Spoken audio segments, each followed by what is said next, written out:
함께 찬송하시겠습니다. 찬송가 446장 주 음성 외에는 이전 찬송가는 500장입니다. 찬송가 446장 함께 찬송하시겠습니다.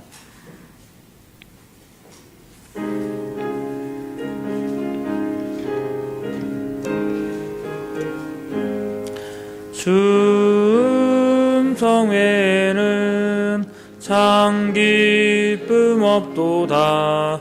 날 사랑하신 주 늘 계시옵소서. 기쁘고 기쁘도다.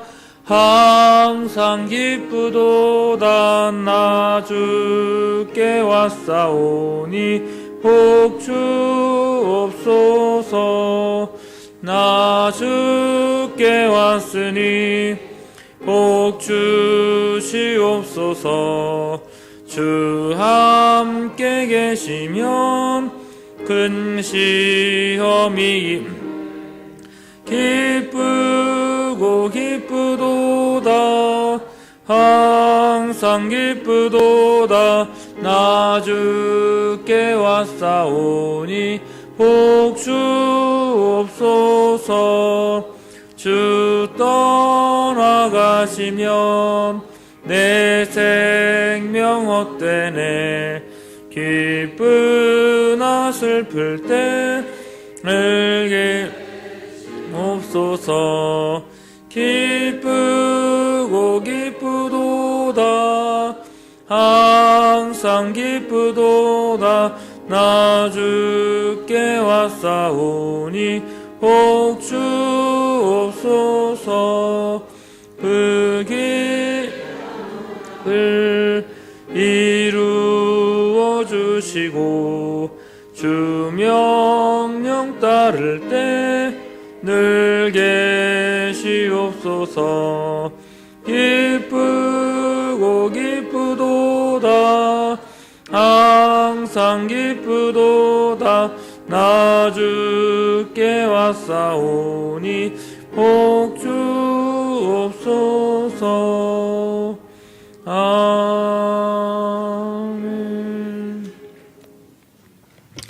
성경 말씀은 사도행전 8장 4절에서 13절까지의 말씀입니다. 신약 성경 200면에 있는 사도행전 8장 4절에서 13절까지 말씀입니다.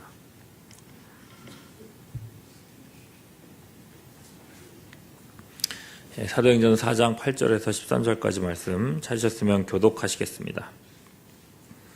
그 흩어진 사람들이 두루 다니며 복음의 말씀을 전할세.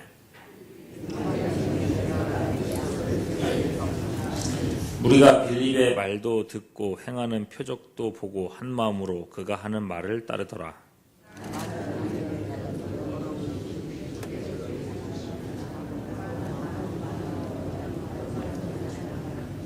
그 성에 큰 기쁨이 있더라.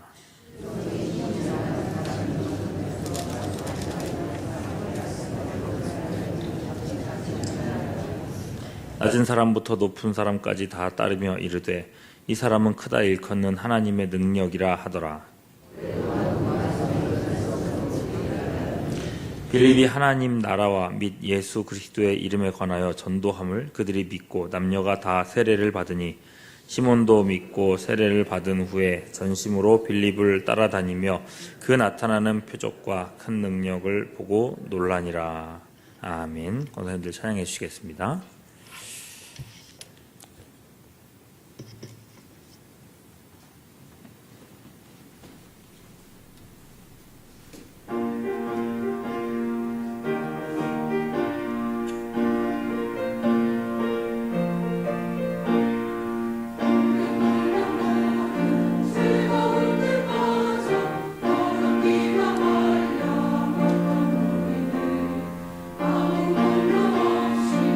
없이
기도하겠습니다. 오늘 4절 말씀을 보시면 그 흩어진 사람들이 두루 다니며 복음의 말씀을 전했다 이렇게 말합니다. 여기서 그 흩어진 사람들은 어떤 사람들인가? 스데반 집사가 순교하고 예루살렘에 큰 박해가 일어납니다. 이 일로 인해서 1절 말씀을 보시면은 사도 외에는 다 유대와 사마리아 모든 땅으로 흩어지니라 이렇게 말합니다. 그러니 이 흩어진 사람들은 사도가 아닌 모든 성도들이라 할 수 있겠습니다. 만일 이 상황에 사도들마저 흩어지면 교회가 구심점을 잃고 와야 될 위험이 있기 때문에 사도들로서는 목숨을 걸고 이 자리를 지켜야 했던 겁니다. 실제로 바로 내일 본문에만 봐도 예루살렘에 남아있던 사도들이 총회를 구성하고 교회의 중요한 일들을 결정하는 걸 볼 수 있죠. 그래서 다른 지역에 새롭게 생겨나는 교회를 승인하는 일, 또 선교사 파송을 결의하는 일, 이런 것들을 볼 수 있습니다. 바울이 3번에 걸쳐서 선교 여행을 다니게 되는데 그 각 여행의 마무리는 예루살렘에 돌아와서 보고하는 일이었습니다. 그 예루살렘 지역이 그렇게 중요한 역할을 했다는 거죠. 그렇게 사도 외에 모든 성도들은 박해를 피해서 아시아와 유럽 전역으로 흩어졌습니다. 그만큼 그리스도인에 대한 핍박이 대단했다는 의미입니다. 자, 그러면 이 흩어진 사람들의 입장에서 생각해 보시죠. 어느 날 스데반 집사가 돌에 맞아 죽고 그 지역 그리스도인들에게 갑작스럽게 위협이 찾아왔습니다. 여차하면 스데반처럼 맞아 죽게 생겼습니다. 어제까지만 해도 이웃이었던 사람들이 오늘은 예수 믿는 사람들을 이잡듯이 잡아 죽이려고 합니다. 죽느냐 사느냐의 이 급박한 상황에 여러분 집안 살림이나 제대로 챙겨 나갈 수 있었을까요? 그야말로 옷가지 몇 개만 챙겨서 도망갈 수밖에 평생 살아왔던 이 삶의 터전을 한순간에 잃게 되었습니다. 그냥 거지와 다를 바 없게 되었죠. 어디로 가야 되나? 여러분 그런 생각할 이유나 여유나 있었을까요? 그냥 도망간 겁니다. 도보로 간 사람들은 가까운 곳, 사마리아 같은 가까운 지역으로 도망했습니다. 또 말이나 낙타같이 탈 것이 있는 사람들이라면 이 소아시아 지역까지 도망할 수 있었겠죠. 배를 타고 도망할 수 있었다면 유럽이나 로마까지도 갈 수 있었을 겁니다. 수많은 그리스도인들이 아시아와 유럽 각 지역으로 흩어지게 되었습니다. 자, 그렇다면 여러분, 아무것도 없이 생면부지의 땅으로 도망갔다. 그렇다면 여러분들은 어떤 마음이 드시겠습니까? 얼마나 비참할까요? 내가 예수를 믿다가 왜 이 꼴을 당해야 되는가? 어쩌면 예수님을 원망할지도 모릅니다. 가족들에게도 못할 짓이라 생각이 됐을 겁니다. 그런데 말입니다. 그 흩어진 사람들이 사도도 아닌 말하자면 평신도들이 무엇을 했다고 말하고 있습니까? 4절 말씀 보시면요. 두루 다니며 복음의 말씀을 전했다. 놀랍게도 그들은 복음을 전했습니다. 그들은 비참하게 주저앉아 있지 않았습니다. 이 자신의 현재 모습을 보면서 원망하거나 누군가를 비방하지 않았습니다. 자신의 신세를 한탄하지도 않았습니다. 자기들을 길거리에 나앉게 만든 이 복음을 흩어진 그 곳에서 전파했습니다. 예수를 믿어야 구원받는다. 세상을 버리고 영생을 얻으라. 심지어 말이 다른 이방인들에게까지 가서 복음을 전파했다는 것입니다.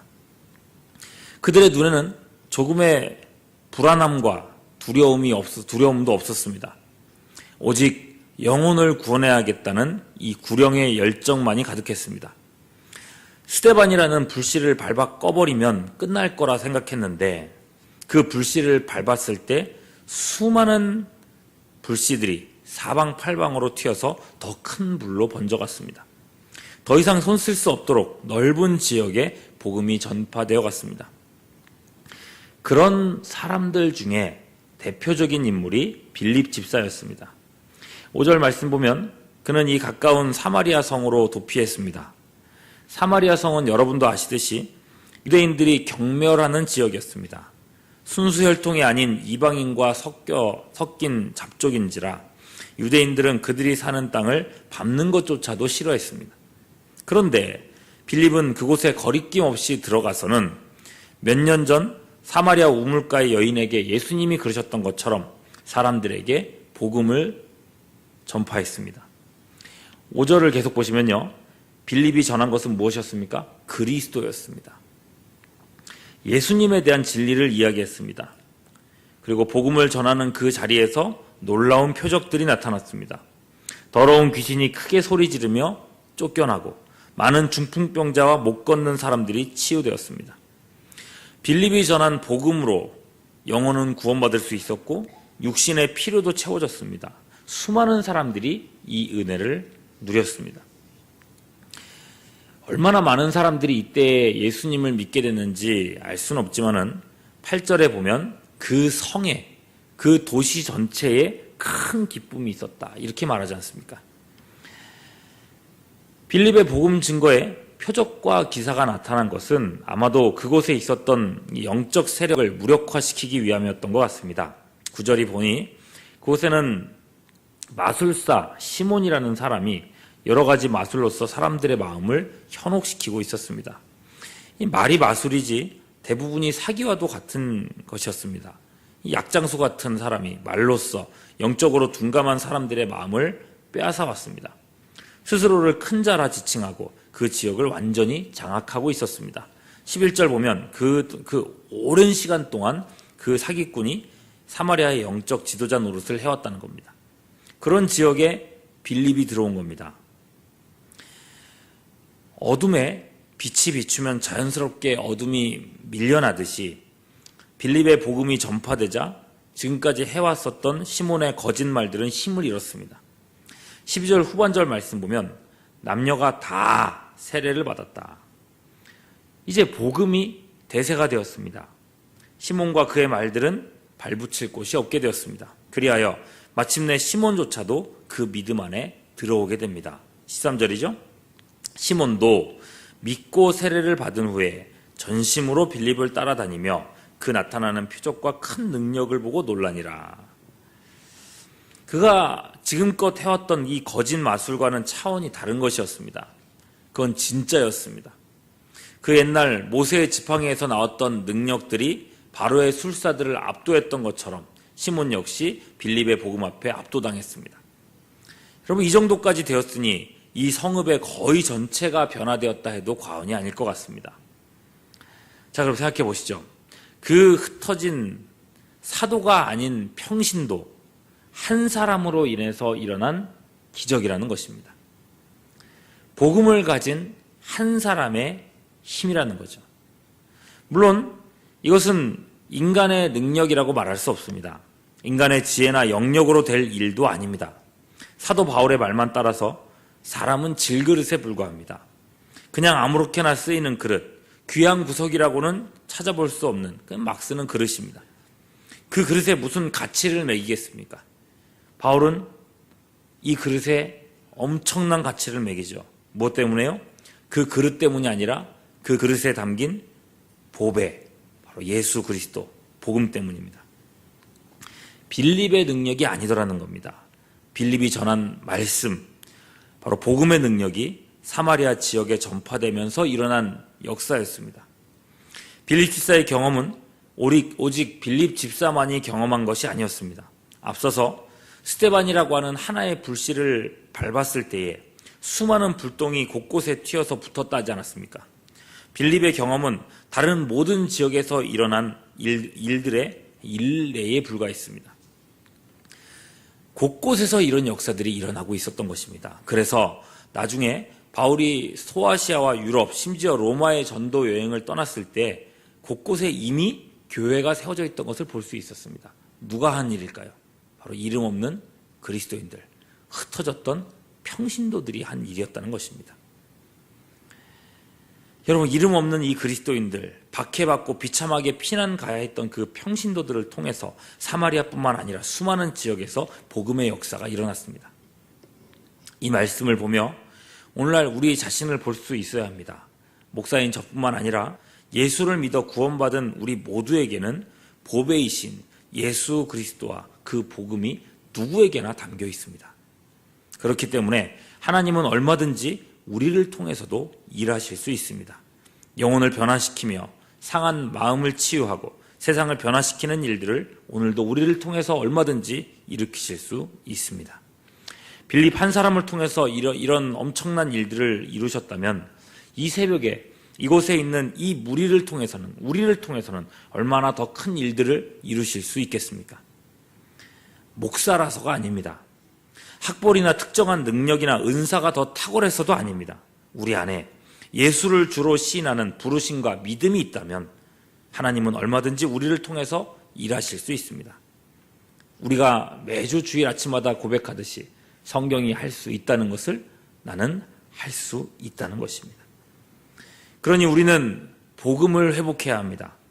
다시금 우리의 믿음을 부릴 듯 일게 해야 합니다. 예수님을 만나야 합니다.